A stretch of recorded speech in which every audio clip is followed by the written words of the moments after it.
perkawinan kembali. Ya, baik. Inilah persoalan zaman ini. Apalagi karena seringkali nonton sinetron. Yang di sinetron kan sering cuma kawin cerai aja, baru perselingkuhan. Saya sebenarnya nggak suka pakai kata selingkuh, karena selingkuh itu kan sakinah indah keluarga utuh. Kan nggak ada itu kan? Alkitab bilang zina, dosa.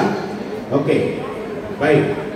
Untuk ibu-ibu, Alkitab kan sampaikan, dan itu janji kita waktu diberkati, tidak boleh cerai oleh karena apapun kecuali karena itu mari kita berjuang. Jadi apa yang kita lakukan, berjuang tidak kawin lagi, itu sudah baik. Karena itu kan kesalahan Bapak itu. Oke. Yang kedua,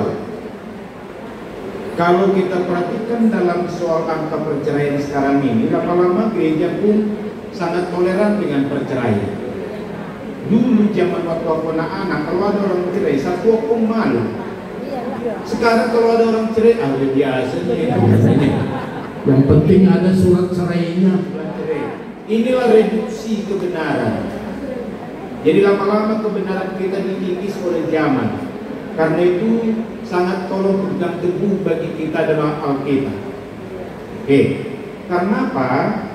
Kalau kita tidak berpegang kepada Alkitab, nanti toleran kita lama-lama nggak ada lagi yang berpegang kepada firman. Saya konsisten dengan Markus pasal 10 ayat 10-11. Yang kawin dengan orang yang diceraikan berzina, yang kawin dengan orang yang menceraikan berzina. Tapi orang sekarang yang penting ada surat resminya dari catatan sipil. Saya secara pribadi, saya tidak bicara atas nama gereja ya, saya bicara secara pribadi, saya tidak menyetujui itu dengan prinsip Alkitab. Perceraian tetap hanya oleh karena kematian. Maka pertanyaan itu tadi, apakah saya mau boleh menerima dia? Pertama, pengampunan adalah pengampunan tanpa batas dan tanpa syarat. Itulah Matius pasal 18 ayat 21-22. Berarti 7 kali 70 kan tanpa batas itu dan tanpa syarat.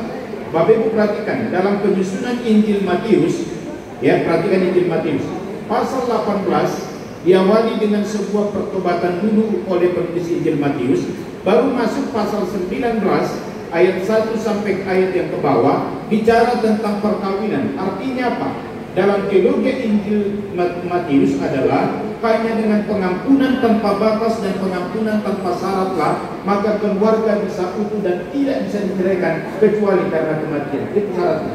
Maka di dalam pasal 19 berikutnya setelah pernikahan masuk tentang soal anak-anak.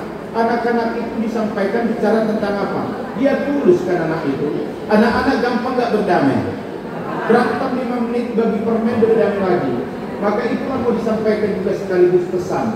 Maka dibuat di tengah-tengahnya itu Injil Matius soal perkawinan. Maka karakter suami istri sebenarnya adalah belajar seperti anak-anak itu, karena tidak mungkin suami nggak salah, tidak mungkin istri nggak salah, tapi cepat berdamai dan cepat mengampuni tangan. Itulah alur daripada Injil Matius, cara penulisan Injil Matius. Jadi ini saya mengajar sedikit ya secara teologi, tapi supaya kita tahu. Maka Bapak Ibu tolong disadari akan hal ini. Boleh nggak diterima? Kalau itu mengancam nyawa ibu dan merusak anak-anakmu, maka lebih baik kamu tidak terima. Apalagi dia tetap ada dengan perempuan itu. Diampuni. Tetapi diampuni bukan berarti kita menerimanya.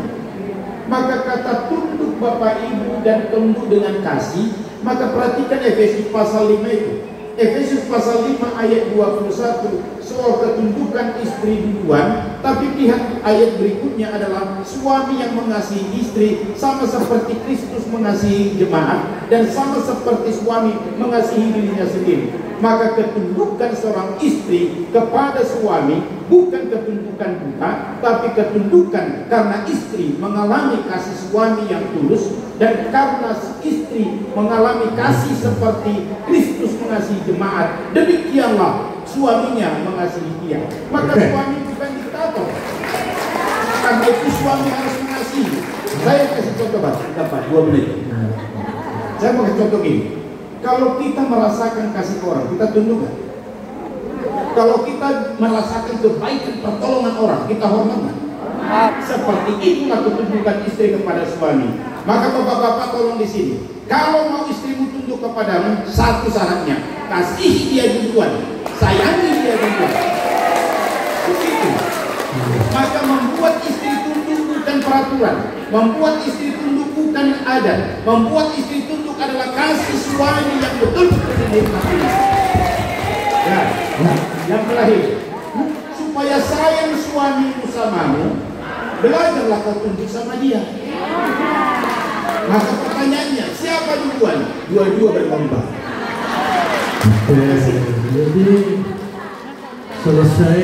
Jadi aku mau tambah lagi ini ya. Kalian kayaknya dibela banget sama pendeta